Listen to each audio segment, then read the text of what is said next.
The Longevity Lounge is proudly brought to you by AIA Australia, dedicated to helping Australians live healthier, longer, better lives. Welcome to the Longevity Lounge, a podcast, a club and an event series that seeks to uncover some of the secrets to living well and feeling younger longer. Every episode we interview a longevity legend or a health expert, from neuroscientists through to exercise physiologists, as we make sense of the emerging science behind longevity.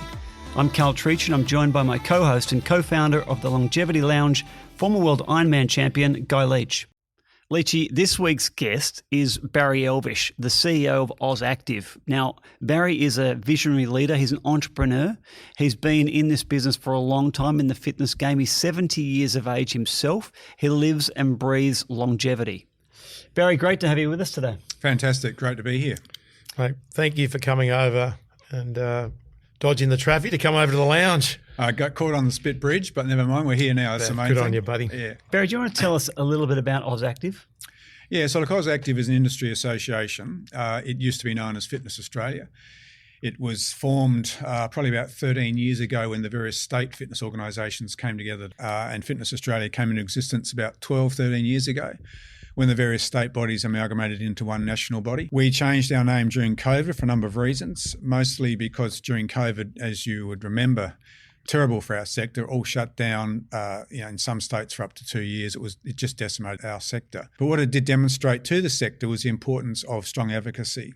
When they shut down gyms, they shut down all physical activity that took place inside. So that included dance studios, yoga studios, Pilates studios, Tai Chi studios, you name it, because the government classifies all physical activity inside as a gym. A lot of those other modalities really didn't have national voices, so they approached us and said, would we start advocating on their behalf? And we said, yeah, that's great. And they said, look, really, we need some help on the longer term, but we don't see ourselves as fitness. We see ourselves as movement or lifestyle or philosophical, whatever you like. So after a lot of consultation with those modalities, we thought, right, let's embrace this opportunity which is facing us. Let's go down the AUSactive path. Now, it's not just, I guess, coincidental. There is a UK active, there's a Europe active, there's a Singapore active, there's now a world active. And it was my, I drew the short straw and became the first chair of that international body. But so AUSactive came out of that. So we are an industry association representing the businesses that operate in our sector, and that's yoga, Tai Chi, Pilates, etc., and of course gyms and leisure centres, and individuals who work in those centres. You may not be aware, but in Australia there is no requirement for industries or individuals to join any industry association. We call ourselves professionals, but we don't behave as a profession really, and that's an issue, I guess. So it's voluntary. Having said that, we have about 65% of the businesses are members of AUSactive, and that grew significantly during COVID as they realised they needed a strong voice, and that growth has continued. We have about 65% of individuals that work in those sectors as well. Now, the actual raw numbers have dropped in the last 18 months, I guess, but that's more a reflection of the fact that we lost half our workforce during COVID. They left, haven't come back. So we still have 65%, but the actual raw number is less. So AUSactive today, industry association, recognised as a peak body in Queensland, West Australia, and nationally, obviously, we're the ones that talk to government and all the rest of it. I like the idea of changing the name from fitness to active, though. Yeah. It's a lot more general. And when you start talking about just being healthy, that walking for people that haven't exercised for a long time, incidental movement, fits in that. You can just picture it in that active word more than in fitness. Yeah, and Leechy, if you could say to a person like us sitting on a couch at the moment, you need to go and get fit, that's a huge leap, as opposed to go for a walk, mate. Get down to the beach, go for a swim. Yeah, be active. Yeah, fitness has got a bit of an elitist connotation about it. So that was one of the reasons as well. Is that did you think, when you guys started years ago, like the fitness industry sort of hit its straps in the 80s and, there was aerobics, wasn't there? And then Arnie Schwarzenegger was around, pumping weights and that was the scene and fitness was the name, right? That was the thing. And, then years later, CrossFit sort of came in, and you would have seen a lot of other different types of fitness come in, but it's that activity piece that when we're trying to get out to lots of people, that's probably it's an easier sell. One of the reasons we were locked down during COVID was because of that outdated perception of what gyms used to be, and it would have been the muscle, the guy standing in front of the mirrors pumping iron, and some of the more negative connotations that go with that, the steroid use and things like that, unsafe, dirty. But that was one of the reasons why we were shut down. Sort of aggressive too, isn't it? It was. But it's interesting you talk about hit the bootstraps, back in the 80s or 90s. In fact, there's more people going to a gym now than ever. Yeah, right. In Australia. We have about 35% of the adult population over the age of 15 go to a gym at least once a year. Now, that's generic gym, could be yoga, Pilates and Tai Chi, but they go to a gym at least once a year. And for every 2 people that think about starting exercise, one of those 2 will go to a gym or at least give it a try. This isn't AUSactive data, this is AusPlay data, which is a government agency. So we're not making this stuff up. This is out there. And we have one of the highest penetration rates internationally of actually participation in exercise as we would know it. Help me with this. So I did a sports science degree in the 90s, spent 4 years at university. Yep. And at the time, people were doing VicFit courses in Victoria for 6 weeks and coming out, and we both come out essentially as personal trainers. Yeah. I would argue at that point, at least, not now necessarily, but my level of knowledge was somewhat superior to the other individual.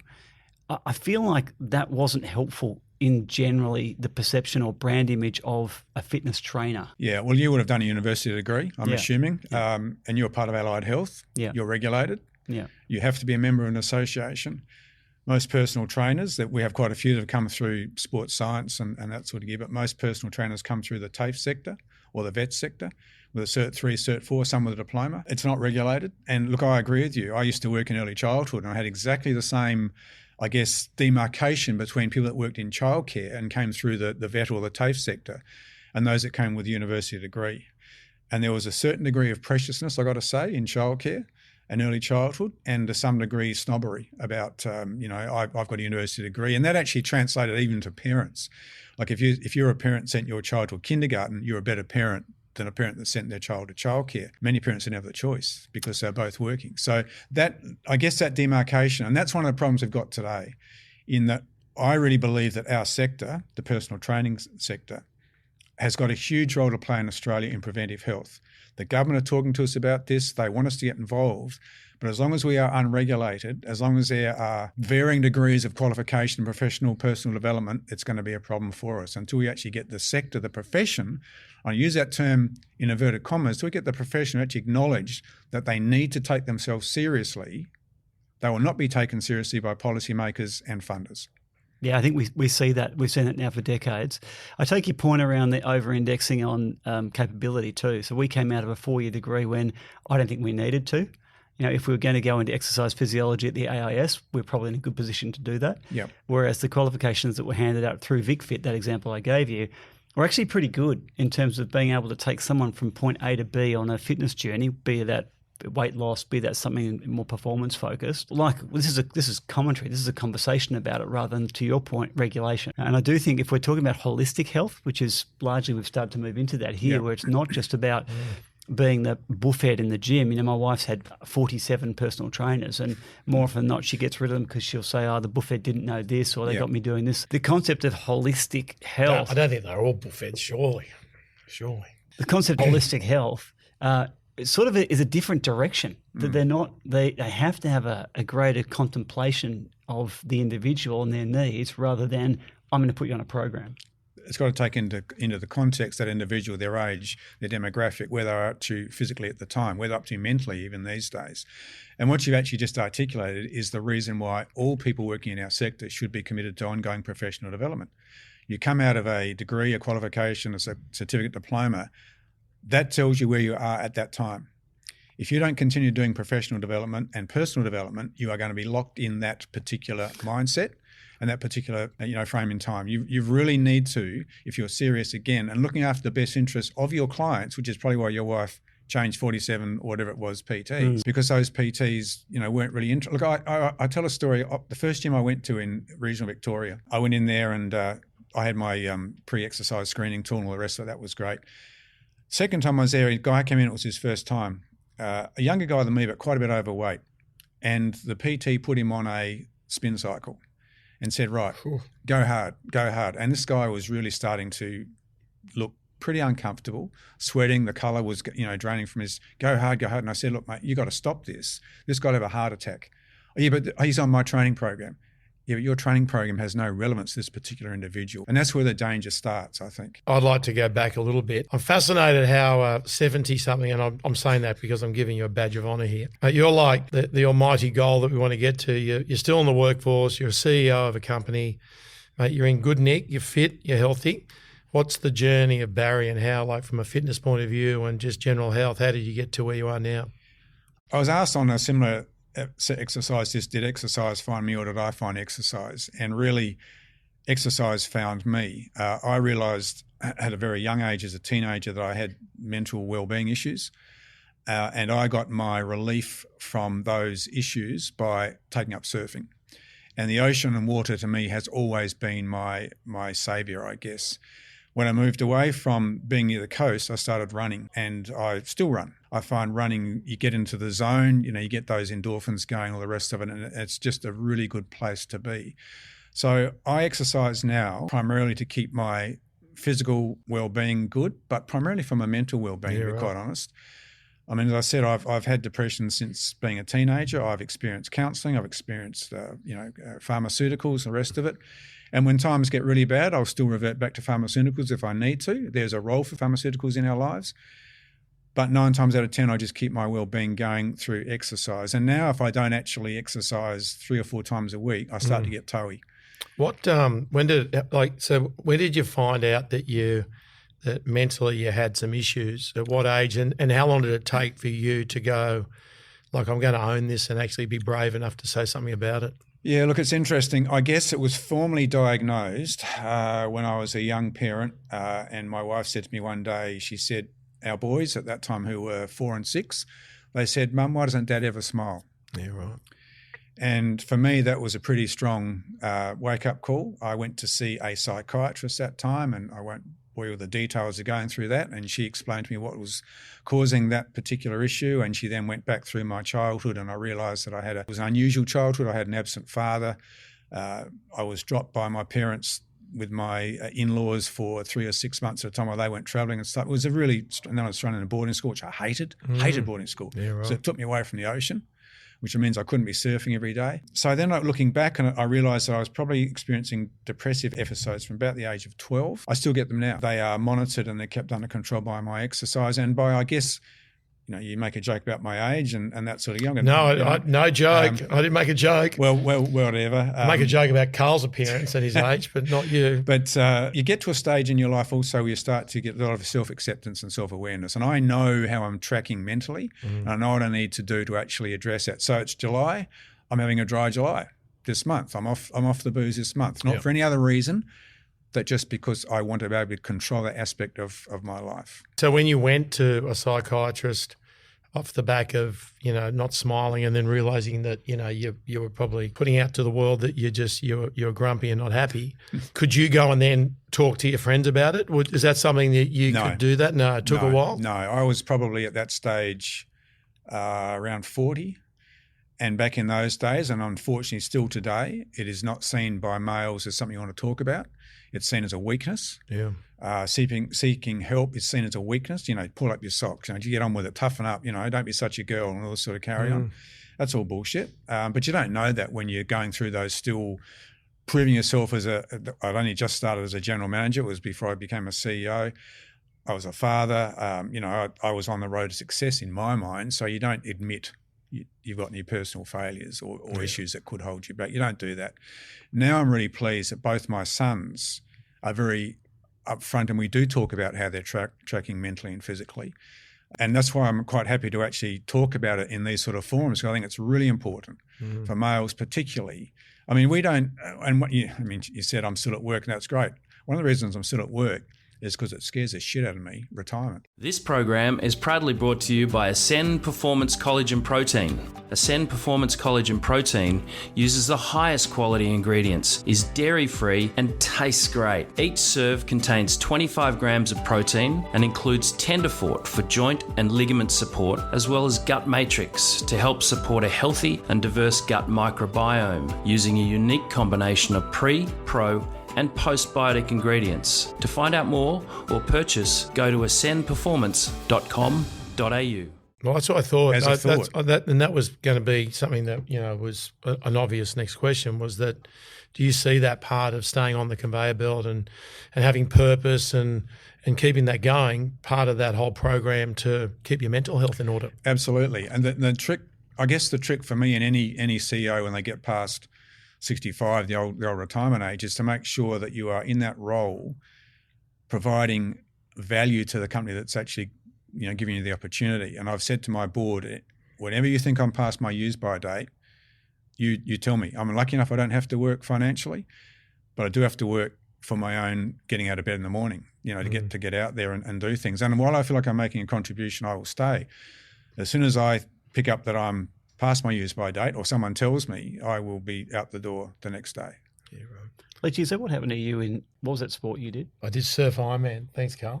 I did a number of sports that I was really good at. Paddling, swimming. Ironman, were you talking about? And in every one of those, did you get a tap on the shoulder to say enough's enough? I tapped myself on the shoulder when I wasn't winning. Yeah, I'm out. Something you wouldn't know about. I'd like to tap you on the shoulder in this podcast. Time's up. It's time for you to ask the question.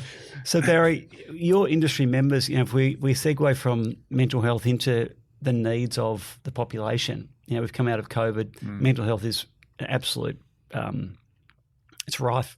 People are talking about it and needing support services. Are you fielding requests and providing services to your members to manage that? Absolutely. I mean, obviously I have a personal interest in mental health, and I really think it's going to get worse before it gets better. In fact, I can't see it getting better anytime soon. So just to go backtrack a little bit why I'm so concerned about it, there's a couple of factors to it. I read a book a few years ago called Thank You for Being Late. And it was basically this guy was waiting for a business appointment, and his appointment was late, 15 minutes late. And he came, "No, I'm sorry. And he said, "No, thank you. Just give me 15 minutes to actually think about things instead of what I normally think about on a day-to-day basis." And the whole theory of that book, Karl, is that the rate of change is exponential. The rate of change at the moment is the fastest it's ever been, but it's also never going to be as slow moving forward. So it's almost becoming a vertical axis, which is great. And now AI, of course, is actually going to kick it up even more. That's good in one sense, but individuals' ability to cope with change is not exponential, it's linear. So we've got one going like this and one going like that. That gap is getting wider. And as we cope with that, it's only going to make more and more pressure. So that's the general population. I was on my way to Singapore for a conference a month ago, and I read a book on the plane called The Anxious Generation, I think it was called, about social media. Bloody hell. That is unbelievably scary. So now we've got the older generation who are trying to cope with change, and we've got a new generation coming through dealing with all the bullshit and crap which is on social media, not realising it's not real, taking it and the bullying, and you read the data about the number of females going into hospital with self-harming, the number of suicides for young boys. One of the things that this book said, which really stuck in my mind, the average 10-year-old will now see visual images of anal sex before they have their first kiss. Think about that. That is really scary. So for me, mental health is going to be a huge problem for the community. Therefore, that's the glass half empty. The glass half full is there is a huge opportunity for our sector to play a really important, critical role in this, as long as they understand the issues of mental health, as long as they don't think they are a psychologist. They're not an amateur psychologist. They need to know the referral paths. They're definitely a helping hand, though, aren't they? Absolutely. Because I've played in the PT space, training groups for 20 years, and when someone's a bit off, when you get groups and you've got people around you and they train with you regularly and all the rest of it, you become sort of a confidant and more than just someone who provides fitness. Yeah. And someone that just, gets someone in better nick and dropping weight or whatever it is, you connect with the person. You do. And because I had groups that were, sometimes 30 strong on a given morning, they become friends as well. So there's a lot of good that comes out of what we do in that fitness space, and like you said, you're not a full expert in the mental side, but you certainly can be a helping hand. And we're talking about men before, even just having that discussion, how you feeling today, what's going on, and what's happening in your life and stuff, without being obviously personal and that sort of stuff. But again, that referral chain. I mean, PTs often say they consider themselves after hairdressers the next, amateur counsellor that people go and see. And I think there's some merit to that comment. Particularly one-on-one, right? When they're one-on-one and they're doing in the gym where your wife's in there with 47 different trainers, and she'd be coming through with all her problems with you on a regular basis. Yeah, many. There'd be some great mental health coaches out there that she's dealt with. I'm sure. Yeah. So, Barrie, just back to a sensible question. Because of that need, Is the education and the support for personal trainers and those people who are working with clients, is that changing? Absolutely. So there are now mental health first aid courses that we strongly recommend all PTs to do. They're available free on our website. I would encourage any personal trainer, whether a member of AUSactive or not, that they should actually be going down this path. They should be just also informing themselves and being aware of what's happening in the wider community, so that they can identify issues like there's eating disorders and things like that. There's mental disorders. There's all kinds of things. And rather than trying to second guess, and that's why those conversations that Guy just talked about, they become really critical. Not because you're in being nosy and you want someone to expose themselves. It's just having a genuine interest in your clients, because I hope that our members have moved past the we want you to look good. It's actually we want you to feel good. And that feel good, of course, comes from inside, not just what you look like when you look at yourself in a mirror. And it sort of it flows through each other anyway, doesn't it? So if you are sort of looking a bit better and dropped a bit of weight, you feel better, and it covers across both sides. We are sitting on the longevity lounge here that you can see behind us. And I was just thinking when you started talking about all the mental health side that a lot of the pillars that we talk about in longevity being social interaction, better sleep and recovery, exercise and movement, better nutrition, health screening, and regular blood tests.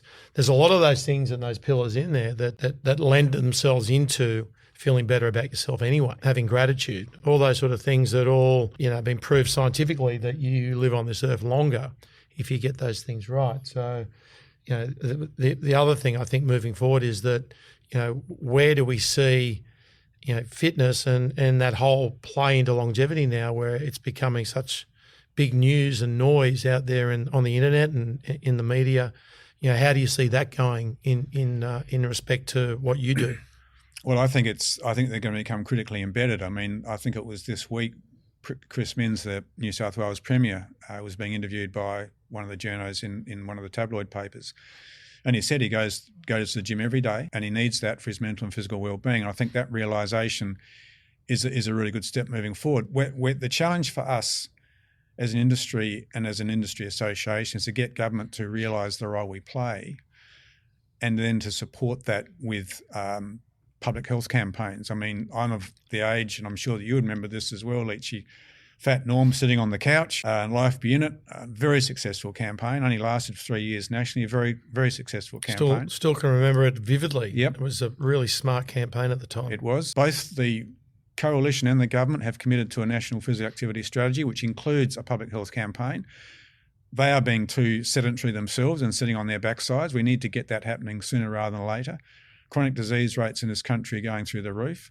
The current health system, which is actually ironic when we call it a healthcare system, when it actually deals with people when they're sick. Yeah, it's a Band-Aid system. It's a Band-Aid, and it deals with you when you've got something wrong rather than stopping you in the first place of going there. So it's not proactive at all. It's not proactive. It's it's unsustainable in its current financial state. The government realises this. But look, I was at a dinner not too long ago with some members of one political party. There was 12 of us at this dinner. 2 of us were the preventive health side. One was a pharmaceutical company looking at vaccines, quite legit. So there's 12 of us there, 1 vaccine, me from preventive health, 10 from pharma.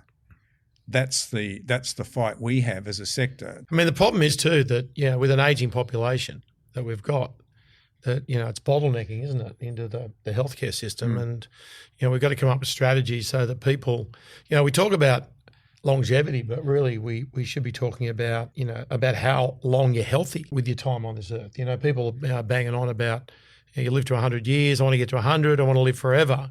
But it's your health span, which is important. Right? The perfect life for me would be live to 100, still be able to play golf that day, go for a bike ride, hang out and have a chat to you guys and know your name, go to sleep that night and tap out, and be healthy the whole way through, and not spend the last 10 or 12 years in a healthcare system that is just miserable. So, there's a lot to learn from, looking forward and going, it's not working like it is. No. We need to be brave enough to go and change it. The radio yesterday when I was coming home from work, they were talking about this very issue.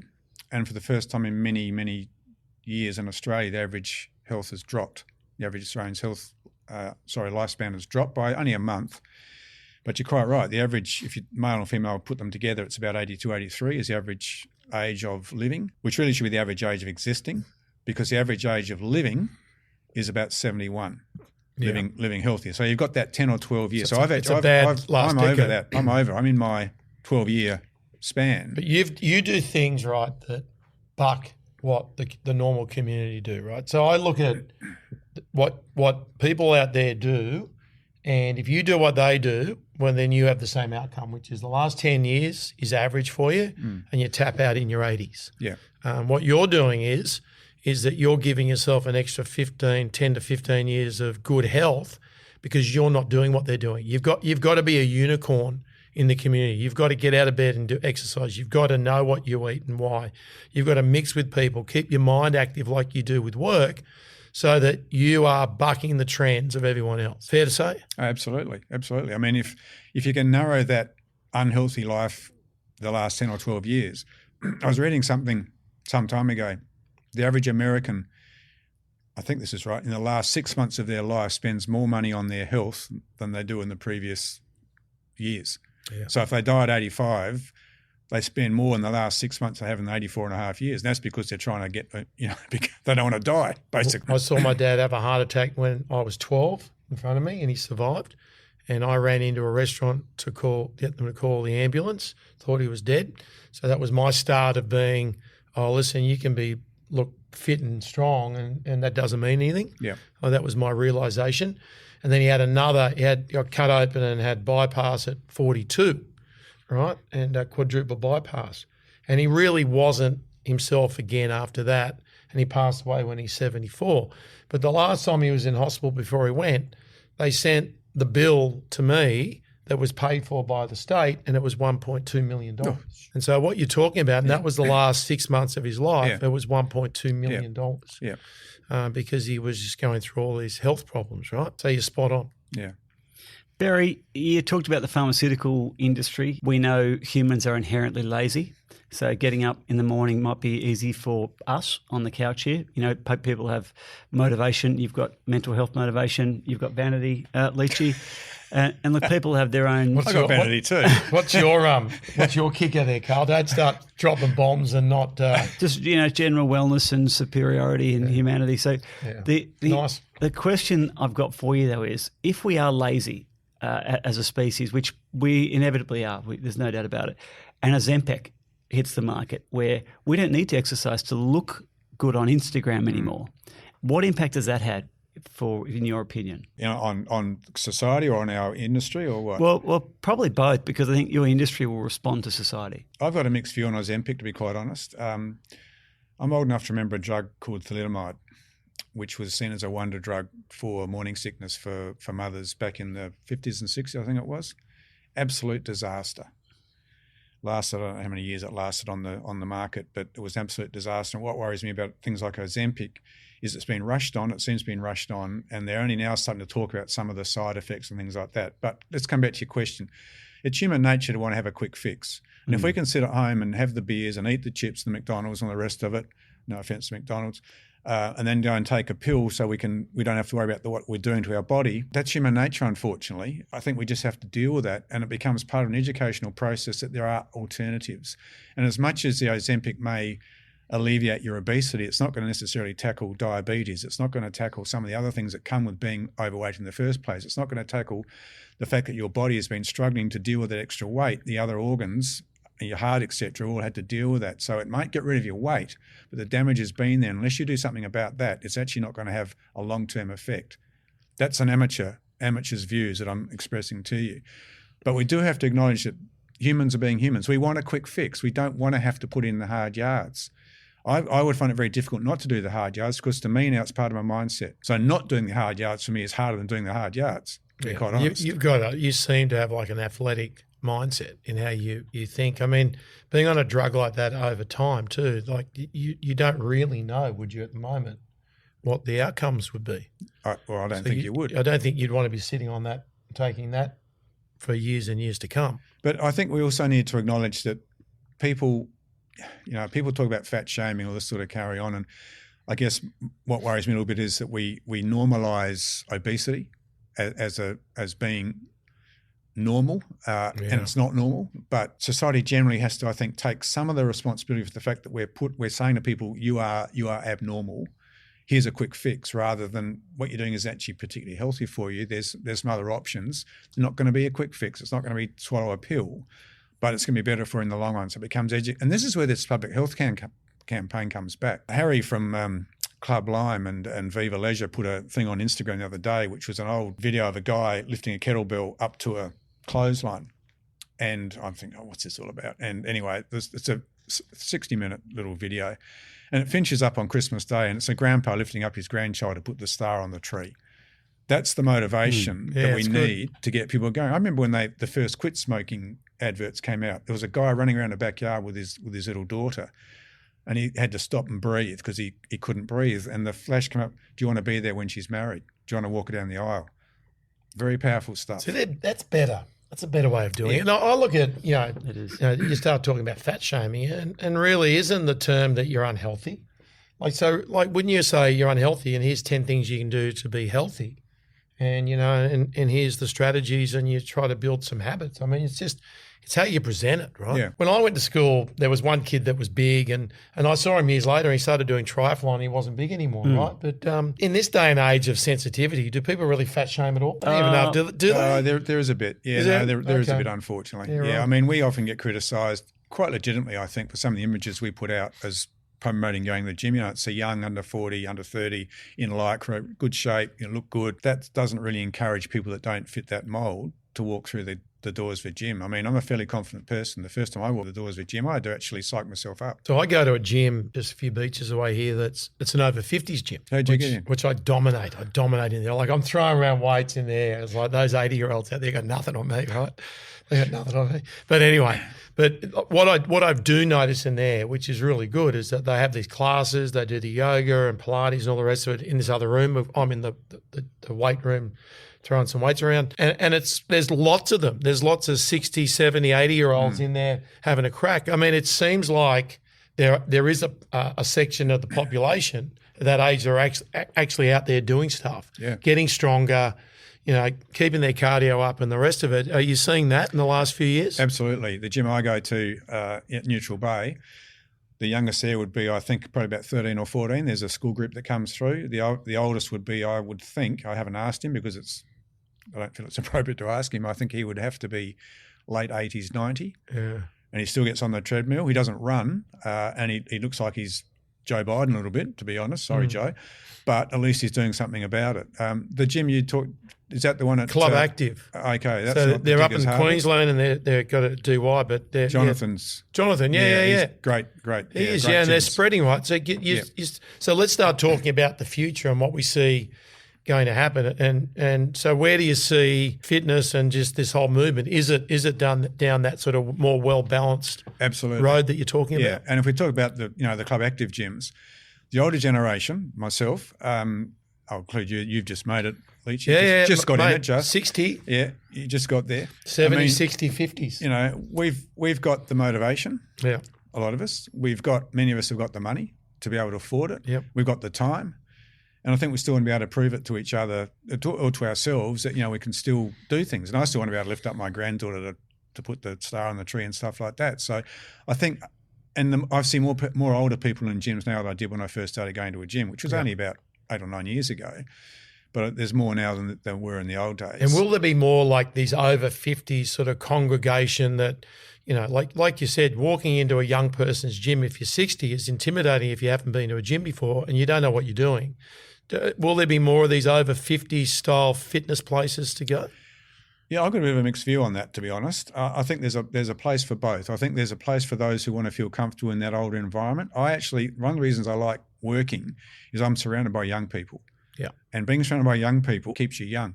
Just listening to their talk, and their ideas and their concerns, it's a really good grounding thing for me as an older person. And I love being around, I love their energy, their enthusiasm, their optimism.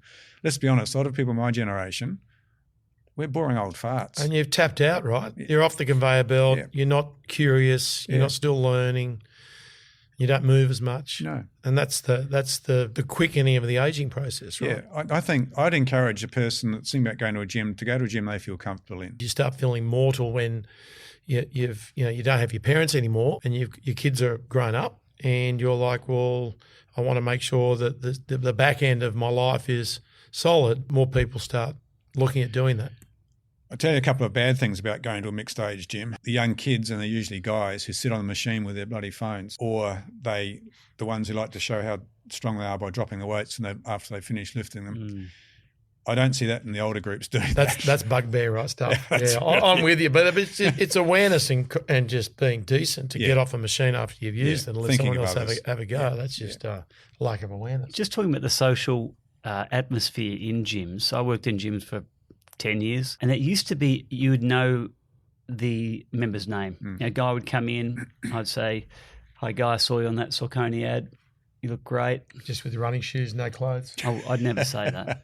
Sales went through the roof. Because I didn't think it. If I didn't think it, I didn't say it. So, you'd greet them, "Hi, Barry, hi, Guy." Yeah. You get to know them. There'd be maybe some social element that takes place.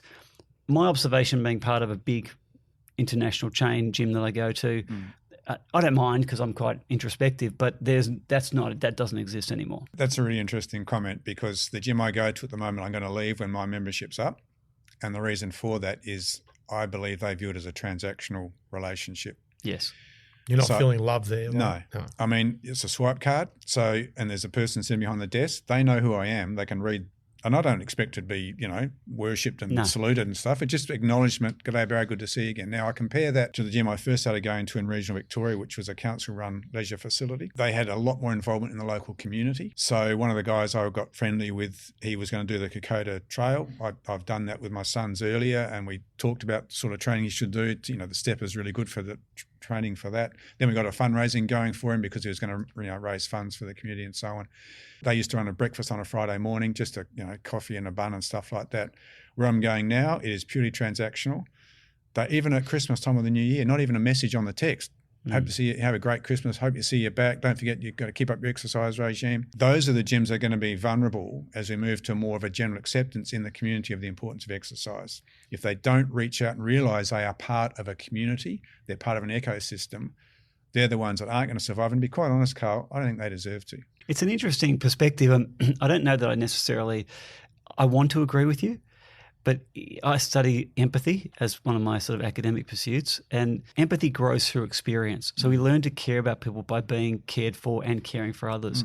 Technology has interrupted the opportunity. So if you look at a 21-year-old who's behind the counter, who I was, that person, 30 years ago, I'd already had 20 years of personal interaction to learn how to interact with this person, actually take a moment out of my day to go, "I know this person. This is Guy. He's an Ironman. I'll ask him about how his training's going," or whatever it might be. And we would do that. The owner of the gym that I worked at for a long time was a fabulous guy called Clint McDonald, and he would memorise every member's name. He didn't when they walked in, he'd say, "G'day, knackers," or whatever it might be, and have a story about them.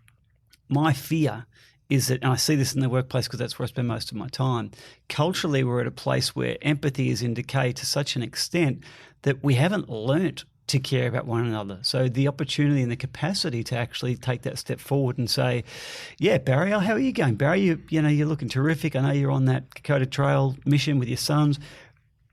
This may not even be possible, even if they wanted to. So we've lost the skill. Yeah. Because of technology, because you're on the screen the whole time, and human interaction's been it's a cut third back. now. They reckon that by 20 they've had a third of the human interactions that we have because technology's interrupted. I think what Baz is saying, though, the 24/7 model of gyms, it just lends itself beyond technology to be just a transactional place. That's very Because true. people that buy the business are like, "I don't want to be in there.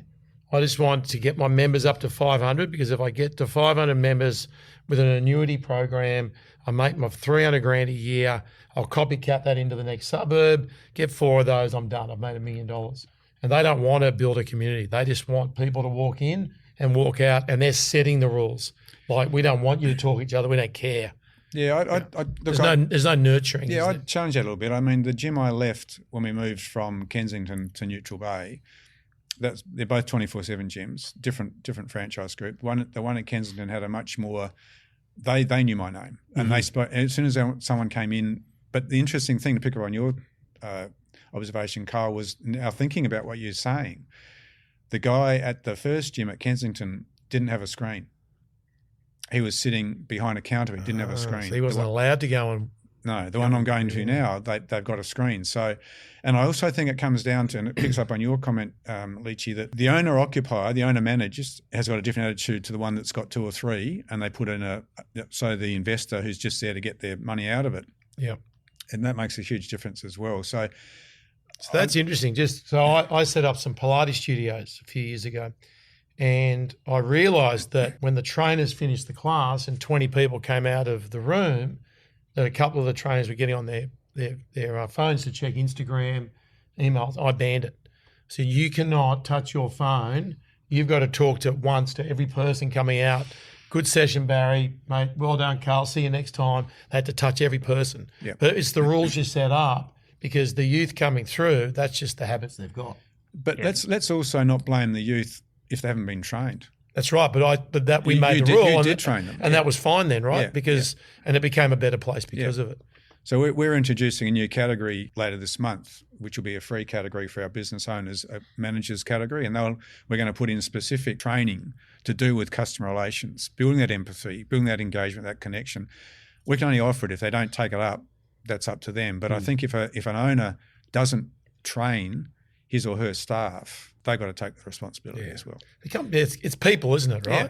And we're in a people business. Yeah, we are. So some people are good at certain things and some people aren't. Some people need to be trained more at it. Yep. Some people can be naturals at certain things. I'll be interested to see what that training looks like, particularly because we have this expectation and need that you need energy from your trainer or the gym. You don't go there for a solemn, dour energy. You want to bring I'm very happy going to my big gym, doing my training and leaving, but I think I'm the exception. I don't want people necessarily to be like that. I quite like it when I see people talking and sitting and having a coffee.